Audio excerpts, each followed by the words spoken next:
गरीब किसान राजू की कहानी। कभी एक समय राजू नाम का एक दयालु किसान रहता था। उसके पास एक छोटी सी झोपड़ी थी जिसकी छत सूखी घास से बनी थी। राजू बड़ा ही गरीब किसान भी था, पर उसने अपनी गरीबी से कभी हिम्मत नहीं हारी थी। राजू अपने खेतों में बहुत मेहनत किया करता था। उसकी मेहनत से ही इस साल उसका खेत सब्जियों से भरा हुआ था। मोटे लाल टमाटर, कुरकुरी हरी बीन्स और चमकदार बैंगनी बैगन। राजू हर दिन बहुत मेहनत करता था, अपने पौधों को सींचता था और घास निकालता था। लेकिन इस साल बारिश के बादल लुका छिपी खेल रहे थे। सूरज एक विशाल गर्म दीपक की तरह चमकता था, जिससे जमीन सूख जाती थी और सब्जियां प्यासी हो जाती थी। राजू चिंतित था। बारिश के बिना उसकी सब्जियां नहीं उग पाएंगी और उसके पास बाजार में बेचने के लिए पर्याप्त फसल भी नहीं होगी। वह अपनी छोटी बेटी रानी के लिए नए जूते या मीठे जलेबी का नाश्ता नहीं खरीद पाएगा। एक सुबह राजू उदास महसूस कर रहा था।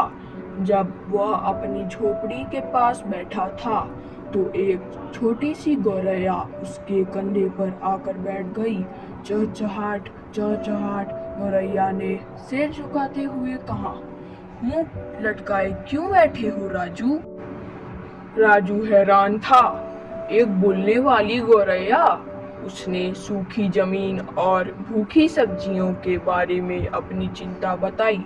गौरैया ने धैर्यपूर्वक सुना। चिंता मत करो राजू, वह चहचहाई, मुझे एक गुप्त स्थान का पता है। आम के ऊंचे पेड़ के पीछे एक छिपी हुई धारा बहती है। इसका पानी आपकी सब्जियों को फिर से हरा भरा कर देगा। राजू की आंखें चमक उठी। उसने गौरैया को धन्यवाद दिया और उसकी बताई हुई बातों का पालन किया। सबसे ऊंचे आम के पेड़ के पीछे उसने एक जगमगाती धारा देखी, ठीक वैसे ही जैसे गौरैया ने कहा था। राजू ने अपनी बाल्टी को ठंडे पानी से भर लिया और वापस अपने खेत की ओर दौड़ पड़ा।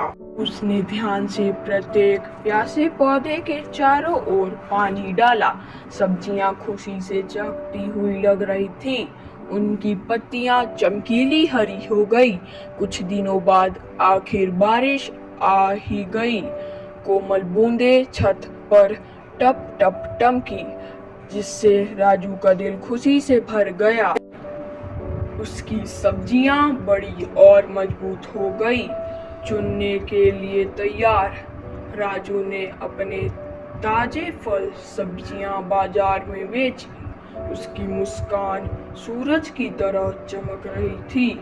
उसने रानी के लिए नए जूते और जलेबियों का एक बड़ा डिब्बा खरीदा। मददगार गौरैया और छिपी हुई धारा की बदौलत सभी ने एक स्वादिष्ट भोज का आनंद लिया। उस दिन से राजू कभी भी छोटी गौरैया की दयालुता और छिपी हुई धारा के जादू को नहीं भूला। वह जानता था कि भले ही चीजें मुश्किल लगती हैं, वहाँ हमेशा थोड़ा जादू खोजने के लिए इंतजार कर रहा होता है। कृपया आप लोग लाइक और सब्सक्राइब करें। धन्यवाद।